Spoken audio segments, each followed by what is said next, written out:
Hello. Hello, everybody. Welcome to the Castro Files. How you doing, honey? Good. Happy New Year's Eve. I know, right? Already a year down. Wow. Getting ready to start a new year, 2023. We're going to end 2022 with a bang. We've got a pretty good story about a very famous UFO abduction. Yes. Took place in Arizona. What do you have tonight? I have a scary tale written by an author that I thought was really good. So I'm going to read that. It was called, Nice. I think it's called The Whimpering. The Whimpering. Yes. The Whimper Tree. Sorry. Okay, the Whimper Whimper Tree. Tree. That So, sounds yeah. intriguing. So, first foremost, go out and give us a like and a subscribe out on YouTube under the Castro Files channel. Also, you can find this on the Bars Open. We push all of our audio for the Castro Files out to the Bars Open audio channels. So, iTunes, Spotify, iHeartRadio, all of the usual suspects, but you can go out and follow us there.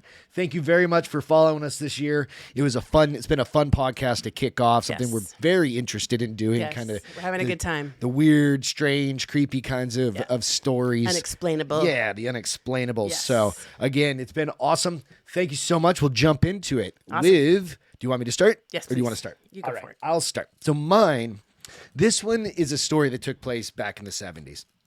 And it's always intrigued me. They made a movie about it years ago. Yes. And you may be familiar with the story of the movie called Fire in the Sky. Yep. And it was this gentleman, I'm going to go through the story, this gentleman by the name of Travis Walton. Yes. So, moving to Arizona from New Hampshire, of course, my mom back in the day was like, be careful. And just before that, I think I moved in 97. I Okay. got there in like July of 97. Okay. And only a few months prior to that was when the Phoenix Oh, Lights lights in the happened. sky. Yeah. Right? And that's still like, was it flares? Was it Who knows? a giant UFO? We'll never Who know. knows, right? Right. So, yeah, I mean, of course, it's like, it's Arizona, right? You're driving through New Mexico and you go through all these places and Right. all this craziness, right? All these things that are supposed to have stuff happening. Right. Right. So it is a story that's always intrigued me, and I hope you guys like it too. So I'm going to jump into it.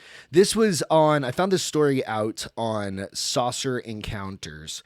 It's a page, a website called saucerco.com, and it's what happened to Travis Walton. So, what happened to Travis Walton? The Travis Walton incident is one of the most famous cases of ufology. This article is based on a true story of Travis Walton's UFO encounter. Specific facts and details have been cross-referenced with what Travis has said about his encounter. The incident, Wednesday, November 5th, 1975, was set to be just another regular workday for 22-year-old Travis Walton. Little did he know that he would have the experience of a lifetime that evening. After a long day of work in the Apache Sitgraves National Forest, Travis and his logging crew of 6 were riding home when they suddenly noticed a brilliant glow peeking through the trees. As they continued riding down the dirt road, they eventually got close enough to realize the light was emanating from a structured craft. Before the truck came to a complete stop, and mesmerized by what he saw, Travis leapt out from the vehicle to approach the unidentified object as it hovered silently in the clearing.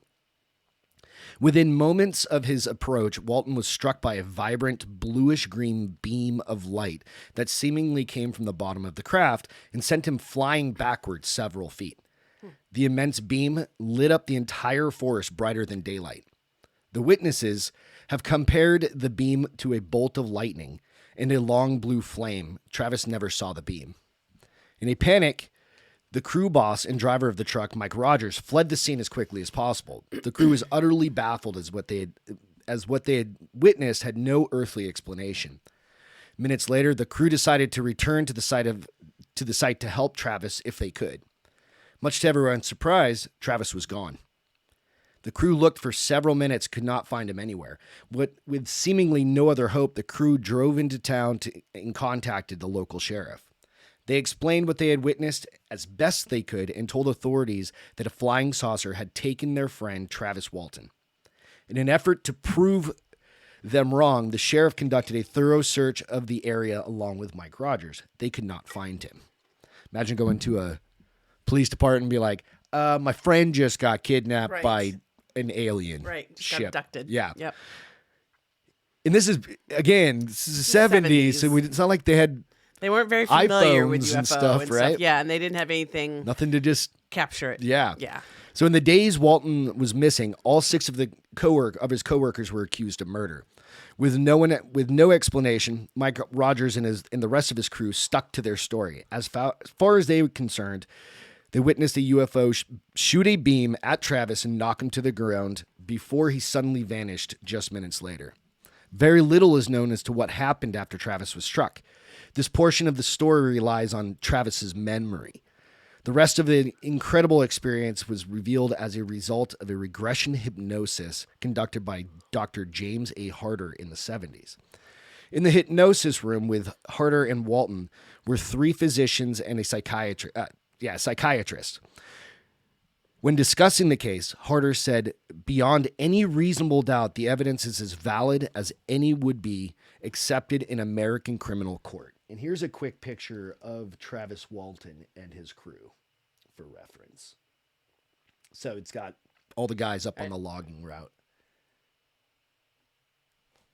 Travis says he blacked out the moment the beam hit him. He says he felt a numbing shock and then blacked out. The next thing he could remember is waking up while laying flat in an oddly shaped room.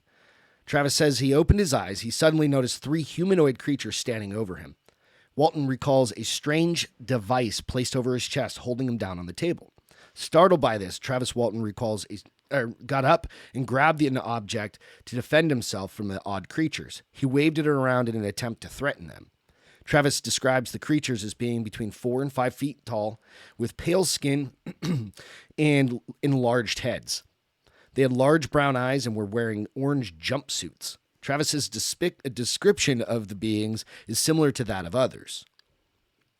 Once the 3 creatures left the room, Travis curiously walked around the craft. He soon found himself in a room that resembled a planetarium. Then 2 more human-looking beings in blue jumpsuits approached Travis and transported him elsewhere. Travis believes he was transported out of the scout ship he was in and taken to another craft. He remembers these beings putting a mask-like device over his face that caused him to black out. But beyond that, he remembers very little. The return. Travis Walton's disappearance had initially been treated as a missing person case. Arizona sheriffs searched for Travis with scent dogs and helicopters throughout the Apache Sitgraves National Forest for 5 days. The most extensive search in Arizona history came to an end when Travis Walton was returned just miles away from where he had been taken. Just after midnight on Monday, November 10th, 1975, Travis was left lying face down by the side of the road. Wow.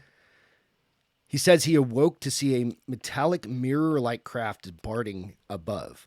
Travis got to his feet and ran as quickly as he could to find help. Eventually, he found a phone booth at a local gas station in Heber, Arizona. We've been through Heber. By which he contacted his family. Met with shock and disbelief, Travis was notified that he had been gone for 5 days. Wow. Travis was immediately taken to the hospital that found him dehydrated and noticed a puncture wound on his right arm. He had also lost 12 pounds and had grown 5 days worth of facial hair. 5 of the 6 witnesses passed polygraph tests in the days Travis was gone. One of the witnesses, Alan Dellis, walked out of the room before the test was completed. He and Travis had gotten into a fight the morning of the incident, and he felt overly agitated that the police were trying to pin the crime on him. I could see. Right? I mean, I could Travis also passed a polygraph test, and medical records indicated no drugs were in his system. Travis returned with faint memories of being examined by alien creatures and accidentally viewing a star system from the craft's cockpit. He believes the beam, which struck him in the head and chest, killed him upon impact. Walton also believes he was taken on board the craft to be revived. Interesting, right? Yeah. So were they trying to kill him? I don't think so. I don't know. So this is just his book that he wrote. We'll leave that up there for a minute if you're interested in going out and checking that out. It is important to note that if Travis had been hiding or lost wandering in the forest, as initially suspected, he would have likely frozen to death at night, with temperatures reaching a blistering 8 degrees Fahrenheit, or negative 13.3 degrees Celsius. Related phenomena. Researchers suggest that sheriffs were investigating cattle mutilations in the area just before Travis's abduction. Analysis of trees directly surrounding the area Travis was struck has also shown that they have seen accelerated growth due to radiation exposure, potentially from UFO. Interesting. By looking at the tree rings in the area and comparing them to others nearby, a clear indication was made that the affected trees underwent a significant change. When discussing his 2014 investigation of the site, Ben Hansen said not only was there extreme growth rate to some of these trees around the clearing, but it seems that there was directionality to them. Hansen noted that the growth appeared to be focused in one particular region within the clearing. The press. In November of 1975, several media outlets reported on Travis's encounter, and more often than not, with inaccurate and incomplete information. Several newspapers and media outlets covered Travis's story, including Arizona's very own White Mountain Independent. The paper covered Walton's case on November 14th, 1975, with the front page headline, which reads, "Kidnapped into spacecraft." As a result, the story quickly gained a local buzz in Walton's hometown. Some believed his claims, many did not. Understandably distraught and perhaps still in shock, Travis initially avoided all media. I can't imagine. Yeah, I wouldn't get in front of Yeah. you. This did not stop the This did not stop the story from getting out. However, his initial reluctance to meet with the media only fueled skeptics and encouraged rumors. Soon, media outlets from all over the world would flood into Travis's humble town of Snowflake, Arizona. In an effort to minimize his interactions with the press, Travis agreed to an exclusive with the National Enquirer. Strange option. Yeah. The Enquirer funded efforts to either prove or disprove Travis's claims. According to the original article, Travis underwent a polygraph examination, and the Enquirer printed the headline, "Arizona Man Taken by a Flying Saucer," in bold type in the December 1975 issue. At the time, the National Enquirer considered itself the largest circulation of any paper in America. Maybe It's it still wasn't- out. You can still get Enquirers. Maybe it wasn't what it is today. That's why it was. It wasn't just the tabloids. Yeah, exactly. Right. The case was also covered in MUFON's now defunct Skylook publication in April of 1976. In the monthly journal, Walton had the chance to explain his side of the story, perhaps for the first time. Walton said, "When I returned on November 10th, I was in a serious emotional state. At that time, and for weeks after, I didn't want to tell anybody about my experience except those close to me. I avoided the public and media for several days. During my silence, a lot of misinformation was printed." Just a couple of months after the incident in January 1976, Travis Walton was flown to Los Angeles, California to be interviewed by Star Trek's Leonard Nimoy for a pilot TV show. Travis was accompanied by researchers Jim and Coral Lorazan of the Aerial Phenomena Research Organization, APRO. The episode with Travis never aired on television. The APRO Bulletin reported that the show was titled The Unexplained, while others say it was titled In Search Of. Nimoy even discussed his belief in UFOs in Travis Walton's story with the National Enquirer. When asked about his belief in UFOs, Leonard Nimoy said, "I believe in UFOs because so many qualified observers and solid people have reported sightings that just can't be dismissed. I've talked with Travis Walton, a young Arizona man who claimed he was actually taken aboard a UFO. It was a bizarre story, but I felt he was being truthful."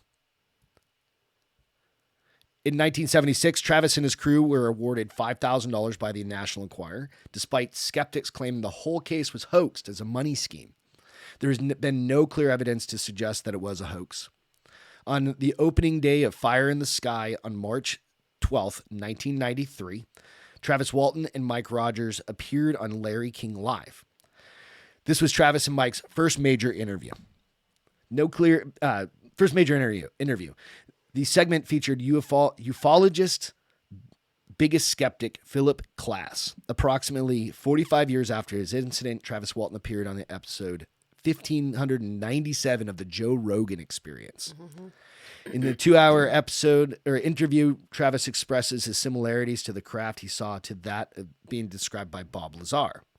As mentioned by Tester's 1994 area S4 UFO model does bear a resemblance to the craft witnessed by himself and the crew. And I think I have a photo of the craft. There we go. So, the investigation. The abduction site was initially inadequately investigated by Bill Spalding of Ground Saucer Watch. It's funny how many UFO groups there are out there, and how many probably even since then. APRO, Ground Saucer Watch. What was the other one? I mean, Bob Lazar is famous in this space, right? In 1976, Travis expressed that he had never met or spoken with Spalding, nor had Spalding spoken with any witnesses. The incident was investigated more seriously by the APRO.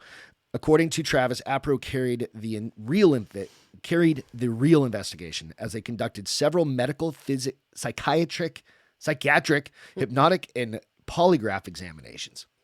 In the summer of 2014, Ben Hansen closely investigated the site again and found signs of significant tree growth in the area, presumably resulting from the UFO's radiation, as noted before. The Walton Experience, the book, the one I just shared a minute ago, and I'll post all the pictures out on the on the Castro Files page as well, out on Instagram. Within months of the incident, Travis had already begun writing about his experience. A newspaper feature from February of 1976 reported that Walton had already started writing about his ordeal, possibly as a way to cope with what had happened to him.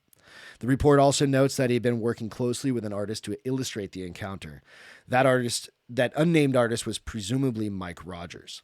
In March of 1978, Berkeley Books published Travis's book, fittingly titled The Walton Experience. In his book, he detailed his encounter and gave insight into the experience of being taken aboard a UFO. According to Travis's crew boss, Mike Rogers, the Walton Experience sold 50,000 copies in less than a month. Wow. That's pretty good. Mm-hmm. The aftermath. For decades, Travis Walton has been widely regarded as the most famous alien abductee in the world. His case is arguably second to only the startling claims of Betty and Barney Hill. Mm-hmm. Remember them? Mm-hmm. Who say they were taken and returned in 1961 by extraterrestrial beings from the Zeta Reticuli star system. However, Betty and Barney's case has never been backed by several first-hand witnesses, like Travis's had. Perhaps put best by 1998 MUFON Journal, when ufologists discuss the most credible abduction cases, three stand out: Betty and Barney Hill, Charles Hickson and Calvin Parker Pascagoula case, and the Travis Walton case. Skeptics have tried to explain Travis's case away by saying that the whole experience was a drug-induced hallucination. However, they did blood work. They tested him, right? However, it's highly unlikely for 7 men to all hallucinate the same exact incident. Additionally, medical records showed that Travis did not have any drugs in his system, like I just mentioned. Although the U.S. Air Force's Project Blue Book was not in operation at the time of Travis's incident, Dr. J. Allen Hynek said this in 1976. Well, I think that he underwent, I understand, a Minnesota multifaceted personality inventory. I don't know what that is. I don't either. And passed it with high colors. It shows some sort of test, yeah. Multifaceted. I don't know what that is. I need to Google that. It shows that he was not psychotic or did not have, or was not given to deception. Now, if that is so, I think that it points in his favor. But what I've always felt about the case, I've divided into 2 parts. One is the first part involving all 7. They took lie detector tests and passed them. It fits pattern. See if they were the only case. If this was the only case on record, then I would have to say, well, I couldn't possibly believe it. But at the Center for UFO Studies, now we have some 24 similar abduction cases now currently being studied. Something is going on. It is important to note that Dr. J. Allen Hynek is perhaps best remembered for being the chief investigator and scientific advisor on UFOs for the U.S. Air Force. Hynek is also credited with creating the Close Encounter Classification System, which we're familiar with. So the movie, of course, came out, Fire in the Sky. Travis Walton's story remains one of the most famous and best documented alien abduction cases. You can go out and check that out. It came out in the 90s, like we had said. So, impact on Travis. The overall experience has affected Travis in ways that perhaps very few may understand. According to his own website, travis-walton.com, Travis says, "If I had to do it over again, I wouldn't get out of the truck." The notion of whether his experience was exciting or terrifying is a matter of opinion. Travis, however, has often expressed a fearful recollection of the entire experience. Since 1975, Travis Walton's story has not changed.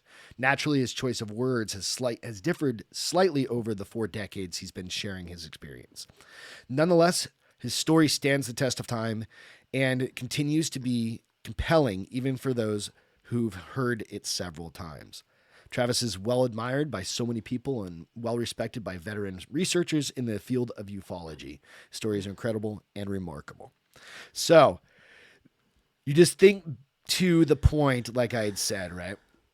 So, immediately, like when you're talking about the story, the first thing I think is, why would he get out of the truck? I'm sure he kicks himself about that. The story that I told before of my aunt. Yeah. And my aunt's getting out of the car and running up the hill to go see what was that thing. I wonder is it which way natural would I curiosity? be, or like I don't think I'd get out of the car though. I think I'd be like, you go if you want to go they see just it. suck you out of the car. I'm not going to let you go either. I'm gonna be like, your ass is staying right here. Right? But I often wondered, like, does he ever regret getting out of the car? He says he wouldn't have gotten out. I saw that movie. Right? The movie plays a little bit more into the role of when he was abducted. I think they probably, of course, for movie purposes, make it a little bit grander than he probably remembers. I've seen several interviews with him. He's in his mid-70s now. Yeah. He still hasn't changed his mind. And it's funny because you said so many things. So Ben Hansen. Yep. He is a retired FBI agent, we watch his show. The UFO show. I can't. CIA. Was he CIA? No, he was FBI. Okay. I think it was FBI. He was some sort of federal government. He was. I'm pretty sure it was FBI. I think it was FBI. It's called UFO Files or Unexplained or something like that. So he still does a show, and I think I remember him doing this one. The other one, MUFON, is still really popular. Yeah. Like they're involved in a lot of those. We watched a story about the guy from New York, the writer. I can't think of his name right now, but they were involved with his. It's the same, especially now, like since 2010, a lot of the same people are involved with a lot of the UFO sightings. It does always strike me that his story is like the most famous because there were so many witnesses. Yeah. There were 6 witnesses with him. And it's funny how like people try to play it off with drugs, even though there's things that show that they weren't on drugs. And it's funny because none of them have ever changed their story. Right. They've never even wavered from it. So I like that story. Here's the clip, the pictures when he was on the Leonard Nimoy show doing that. I remember that show. Do you? Well, no, they said it didn't air. No, maybe but this episode didn't air. But he did have a show. I think was called The Unexplained or something. He did have a show about weird stuff for a little while. I vaguely in the 80s. I think. I don't know. I wasn't born in 76. You were a kiddo. In 76. I was just a little a young one. And here's the artist depiction of the aliens. Here's the thing. That is the reoccurring picture that everybody gives. Now, 2 thoughts, right? Is it the same picture everybody gives because everybody has seen it? This is in 76. I know, but it's still the same picture that everybody gives today of the Greys, supposedly is what they call those guys. Is it because that's what they see or because that's what they've seen drawn? I don't know. I also looked up what the Minnesota Multiphasic Personality Inventory, also called the MMPI. Okay, they could have just said that. It's one of the most commonly used psychological tests in the United States. It's primarily used to help mental health professionals assess and diagnose mental health conditions such as schizophrenia, depression, and anxiety. Lawyers also use the MMPI as forensic evidence in criminal defense and custody disputes. So there you go. So, I mean, you're talking about like something that's used in court in case law and stuff like that. So absolutely. So it's a really cool one. I've always just liked this story. It's such an intriguing story to me. It is. It's really intriguing. And that you can just dig into that one. So Yes. That was my story good of story. Travis Walton to share It was today. a very good story. So what's you've got the Whimpering Tree? The Whimpering Tree. So this is from a book called Fright Bites. It's Short Tales of Terror by Micah Edwards. And I really I found it just looking for stuff to read and talk about. And this one kind of, it's creepy in a slow, quiet way. Okay. When you start to Creeps think about, up on you. well, it's creepy in the sense that you start to think about it after like the story. And I was like, oh, that's kind of weird. All right, let's hear it. Okay, so the Whimper Tree. When I was a kid, I used to love it when my granddad came to visit. He was a big man, tall and stout and loud, with a huge bushy beard and a booming laugh. He wore an eye patch over his left eye, and in my mind, he really was a pirate. I'd always shown him pictures I'd draw of him aboard a ship, fighting a dragon and sea monsters, and he'd laugh his big laugh and tell me that it wasn't like that at all, but he'd wink when he said it, so I never knew for sure. One time I asked him if he'd stolen my dad as a baby, capturing him from a sinking ship. Why would you think that? He asked me curiously. I gestured to my dad, who was in the other room reading. Visually, he and my granddad had almost nothing in common. My dad was of average height with a slight build. He was clean-shaven, pale, neat, and wiry. In my grandfather's presence, he seemed almost to vanish, eclipsed by my granddad's personality and self. He's so normal, I told my granddad, and you're like a pirate bear. My granddad roared with laughter, slapping his knee. No, he told me, he's mine, all right, body and blood. But you're so different. Granddad shrugged. He liked to read. Nothing wrong with that. He was a sharp boy and grew up to be a smart man. A smarter man than his old man, that's for sure. Did you ever wish he was more like you, though? What I wanted to ask was if he'd ever wanted my dad to take over the pirate ship, but I knew I wouldn't get a straight answer if I asked that. I was trying to dance around the question with a child's attempt at slyness. To tell the truth, I was happy to have him staying inside. I was probably overprotective as a parent, but it put me at ease to have him at home and quiet. I tried to picture my granddad as overprotective and failed. The best I could imagine was him pushing my dad behind him as cannibals attacked the ship. My granddad saw my disbelieving expression. He leaned in close and tapped his eye patch. Did I ever tell you how I got this eye? Or I lost this eye? I shook my head. I'd often ask, but he always made up some fantastical story that even I didn't believe. I was young. Not as young as you. I was in high school. It was summer, and I was out in the woods with 3 friends of mine. Brian, Jimmy, and Mike, their names were. We were out in the woods because our parents wouldn't have us in the house anymore. They'd kick us out when the sun rose, and we weren't expected back until dark. So all day, every day, we'd go roam around. This particular day, we were deep in the woods catching crawdads in the stream and throwing pine cones at each other. We had vague plans of making a fort, but none of us had brought any sort of tools, so this quickly devolved into finding fallen logs and trying to prop them up on one another. We were having mild success, but most of what we found was soggy and rotten from the long contact with the ground. Then we came upon a dead tree, still upright. It was bone white, not a leaf or a scrap of bark on it. It stood dozens of feet tall, its skeletal branches clutching at the sky. We all stopped and stared for a minute, captivated by its presence. It was an odd totem of death to find in the middle of a lush green forest. Jimmy broke the silence. Now that, he said, will make a nice fort. Come on, let's push it over.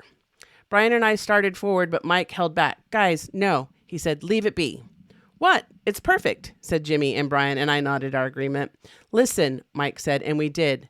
For a moment, all I heard was tree creaking slightly as it swayed in the wind. And then, quietly, there was a sound of someone sobbing, distant, small, like they'd long since given up all hope. But then Jimmy said, all I hear is the tree that sounds like it's about ready to fall. Come on, push. And suiting actions to word, he put his hands against the tree and shoved. When he pushed, I heard it groan, and it sounded like no tree I'd ever heard. It was a sound of fatal sickness, of a man's dying breath. I'd walked over to help him, but I stopped in my tracks when I heard that. Stop, Mike cried. But Jimmy just laughed and said, guys, come on, give me a hand here. Stop it, Mike said again, putting his hand on Jimmy's shoulder, but Jimmy pushed him away. Mike's face hardened. I'm going to go home, he said. If you're too stupid to listen, I'm not going to stay here and watch you get hurt. I'm headed back too, I said. Jimmy ignored me. As Mike and I walked away, I heard him say to Brian, give me a boost here. I think I can snap off some of these limbs and we can use them for the corners. Mike and I walked in silence for a bit, listening to leaves crunch under our feet. Finally, he spoke. It's called the Whimper Tree, he said. My dad told me about it. It's bad luck. People die around it, especially anyone who tries to hurt it, and it keeps them. Afterwards, I mean. You hear it, right? The crying? I nodded and Mike continued. He said the Whimper Tree never lets you go. It feeds on the stolen lives. So why not just avoid it? I asked. It seemed a reasonable question. We'd been pretty deep in the woods today, or fence it off or something. Mike was already shaking his head before I finished talking. It's not like that. Not like a normal tree. It's anywhere, everywhere, anywhere it wants to be. It was deep in the forest today, but it could be right on the edge the next time you see it, or in a park even, but it's always the same. Bone white trunk, big clawed branches looking years dead, and when it moves, you can hear the crying of the people it's collected. We walked on a long way without saying anything after that. Even the forest seemed oddly silent and still. When the town finally came into view again, it was a huge relief. Mike and I took off for our own houses without so much as a goodbye to each other, eager to be back in the safety and security of our home. The next morning, we found out that Brian and Jimmy had never made it home at all. I was wondering.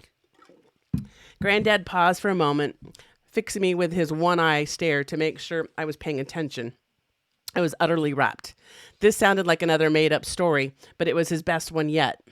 Mike and I took their fathers back to where we'd been yesterday, thinking that maybe they'd gotten that fort built and decided to spend the night in it. When we got there, we found that they were still there, all right, both of them lying at the base of the whimpering tree. Jimmy with a broken neck from a bad fall and a branch from the tree stabbed through his side. Brian underneath him, that same branch jammed directly into his throat, driven by Jimmy's weight. Brian's dad wailed. I'll always remember that sound, that heart-wrenching noise of pain and loss. But underneath it, behind it, I heard another sound. As the wind blew and the branches of the Whimper Tree cracked, I could hear voices crying out in terror. They were whisper soft and sounded miles away, but I recognized them all the same. I knew it was Brian and Jimmy, caught by the tree. Granddad was quiet, remembering. I piped up, but how'd you lose your eye? Granddad sighed. I was young, angry, and stupid. I thought I could get revenge. I went back a few days later, went out there on my own with a box of matches. I piled up leaves and sticks around the base of the Whimper Tree, built them up nice and high. Then I set fire to it and stood back to watch the tree burn. There was a popping noise as a pine cone or wood knot exploded, and suddenly I felt heat on my face and a searing pain in my eye. I screamed, clawing at it, and I pulled an amber the size of my thumbnail out of my left eye. There was another pop, and another piece exploded from the fire, striking me in the nose. I turned and ran, heedless of the fire I'd left behind. I fled all the way to home in panic, but it was too far late by the time I got there. My eye had been cooked into uselessness. I never saw out of it again. That would be horrible, right? But that's like fires, forest fires. That's how pine cones release, right? They explode. Break open. I don't know that they turn into bullets shooting at your eyeballs, but this one did. It was almost okay. I was almost okay with that though, because I'd killed the tree. The woods caught fire and big swath burned. They had to get firefighters in from all over to put it out. People put 2 and 2 together with my burned eye in the woods, and I got in plenty of trouble for it. But no one's property got burned, and everybody understood what I had been trying to do, at least a little bit. So I never did have to see the judge about it. People mainly figured that losing an eye was punishment enough. I was pretty well locked down with the house chores for the rest of the summer. My folks weren't particularly inclined to let me have a lot of freedom after that, so it wasn't until school started back in the fall that I realized I hadn't won it all. It was the first week of school, the first Friday. I was already bored of being back, and let my gaze drift out the window to the woods outside the school, and there it was, big as life, the Whimper Tree. Standing rooted like it had always been there, its corpse finger branches pressing through other trees standing not 10 feet from the forest's edge. My heart froze, and I stared at it, unblinking, until the teacher noticed and simply called me back. I tore my eyes away, but as soon as her attention left me, I looked back to see if it had been just a mirage. It was still there, though, waiting. I got Mike to come out with me later, and we stood on the back steps of the school and looked across the field to the tree. The Whimper Tree stood there, swaying slightly, and although the chatter of all the kids in the school was much too loud to hear anything else, I knew if I were closer, I'd hear the muted cries. Just then, a hand fell on my shoulder, and I jumped about a foot in the air. The hand belonged to my dad, who I hadn't heard come in. Dad, he said, frowning, are you telling that old story about the Whimper Tree again? Dad just smiled. The fact that you still think it's just an old story makes my heart glad. The tree followed me until the day you left home. And it's out there waiting for me now, Dad finished for him. Waiting to finish the job it started, he smiled indulgently. Believe what you like, said Granddad. I've told the boy about it. He can make his own decisions when he sees the tree.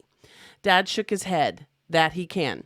I largely forgot about this story for several years. It was just one of among many that my granddad had told me as implausible as any other. So I filed it in the back of my mind along with all the tales of dragons and monsters and spaceships he'd told me. And there it stayed disused and forgotten. Until one day in 8th grade when I was out in the forest with my friend Jamie. We were wandering around, whacking trees with stick and swinging on vines when we came across the tremendous dead tree. It was a ghostly, grayish white, not a trace of bark on it, with branches like bones grasping for the sky. Suddenly, my granddad's story came back in on me, and I halted in my tracks. What a cool tree, said Jamie. Betcha I can climb to the top. I shook my head, feeling a sense of dread, but unable to formulate the sentence I wanted to say. Sure I can, said Jamie, misinterpreting my head shake. No, It's not a good idea, I said. Why, you chicken? Jamie taunted. He sauntered over to the tree and started to climb, his feet kicking for purchase on the smooth branch. He shimmied his way up to the lowest branch and grabbed on, swinging himself up onto it. I held my breath as he swung, then released it in a rush of air as he made it without mishap. See, it's easy, said Jamie, straddling the limb. He reached out for a long, thin branch to pull himself upright, and he was halfway to his feet before a sharp snap. The branch broke free and Jamie tumbled to the ground. I raced over terrified, but Jamie was already bounding to his feet, laughing. I'm fine. Were you worried about me, little worrywart? He poked at me with a broken branch as he teased, jabbing at my stomach with each question. I swatted the branch away, my concern replaced by amused annoyance. Worry, baby, Jamie chanted, slicing at me with a stick. He whacked me on the arm, which stung from the impact. Quit it, I said, snatching the stick from his grasp and whipping it on his arm in return. He lunged for me, and we tasseled for the stick, rolling around on the ground as we each tried to tear it away from each other. With a crack, the stick broke between us, splintering our hands. I felt a sharp pain as shards stabbed into my palm, and I cried out and broke free of the grapple. I rose to my feet, my bleeding right hand cradled in my left, and I saw Jamie not only bleeding from his hand, but also from several pinpricks on his neck. You okay? He asked, our minor battle already forgotten. Yeah, I said, squeezing my hand in attempt to lessen the pain. You? He inspected his palm. Yeah, it's fine. My mom's going to want to pull those splinters out when I get home, though. He made a face which I mirrored. The idea of tweezers and digging needles didn't appeal to either one of us. I could see several of the slivers buried under my skin, though, and they were going to have to come out. There was more pain in my future. I was right about the needle and the tweezers, but wrong when I thought it would end there. The next morning, my whole hand was red and swollen. It throbbed painfully whenever I moved it, and I could barely bend my fingers. My parents rushed me to the hospital, but it was already too late. The doctors did what they could, but my hand was going gangrene at an impossible rapid rate. Oof. In the end, they were forced to amputate. Oh. I learned later that Jamie was also admitted to the hospital that day. Unlike me, though, he didn't just have shards in his hand. He'd also gotten tiny fragments in his neck, and while I lost my hand, Jamie lost his life. I remember the day of Jamie's funeral, feeling the ache in my missing hand as I watched his coffin lowered into the ground. I remembered the rage I felt at the unfairness of it all and the desire to do something about it, to get back at the thing that had caused it. My granddad was there, his big arm around my shoulder. I looked at his eye patch, thought about his attempt to kill the Whimper Tree, and I chickened out. I told myself that it was the smart thing to do. I told myself that it was just a coincidence, and I told myself 1,000 things to make it okay. But I knew, deep down, that the reason I hadn't gone back to chop that tree down was that I was afraid. I hated myself for that for years. Until today, I would have said that that day was a low point of my life.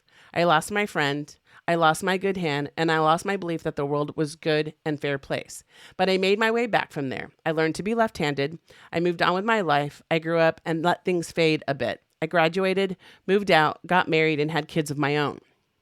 And that's where we are right now, because my oldest son is 14 and he's out on a camping trip with his class. He just texted me a group picture of all of them standing at the campsite smiling together. And directly behind him, I know, this is where I got goosebumps the first time too. I just got goosebumps. And directly behind him, bone white trunk stark against the sounding tree, stands the Whimpering Tree. Or the Whimper Tree, I'm sorry. Most of it is out of the frame, but I know that trunk anywhere. And if that weren't enough, there's one branch visibly in the picture too. It's not stretching up for the sky. Its point towards the camera, a threatening finger, and it's curved downward ever so slightly, reaching possessively for my son.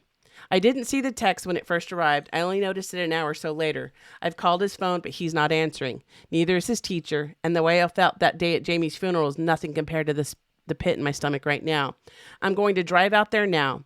I'm bringing my axe. I doubt I can kill the tree, but I have to try. And I know it's miles away, but it seems to me that I can already hear that faint, faded screams of my son's voice. Yeesh. Yeah. That's a good one. I'd be out there with a chainsaw too. Yeah. I was thinking about it. I'm like, do you become like a logger at that point or something like that? Yeah, like, but it seems like it has defenses. I know, but still, if your kid's out there, I don't know. I think so then it understands why his dad was an a bookworm. Because his dad didn't let him out. He didn't want him messing around in the woods. Yeah. And I grew up playing in the woods, man. I think I don't think I did too, because when I was growing up, it was just all land behind my parents' house. We were the first of the neighborhoods built in there, and it ended right behind our house. So we had free will, running around crazy. That's creepy. It's kind of funny too that he lost his arm and his friend, or his hand, and his friend lost his life, but he had him in his neck. He didn't warn his children about it. Maybe what if he lived in the city or something? I don't know, maybe. And this was the camping trip, was the first time they've been out. We're moving to the burbs. Yeah, right. We're not going to be living in the woods anymore. So great story. Thanks. It's fun. I thought it was cool. Fun one. Yeah. So good. Awesome. All right, everybody. Happy New Year's. Happy New By Year. the time when this gets released, it will be New Year's. It'll be day 1. January 1st. We release these at 8 p.m. on Sundays. So thank you very much. I hope you had a happy and safe New Year. Be safe the rest of the year, of course. I love you. This has been awesome. I love you too. We'll catch you guys next time. year. Next year and next time. Cheers. Bye. See y'all.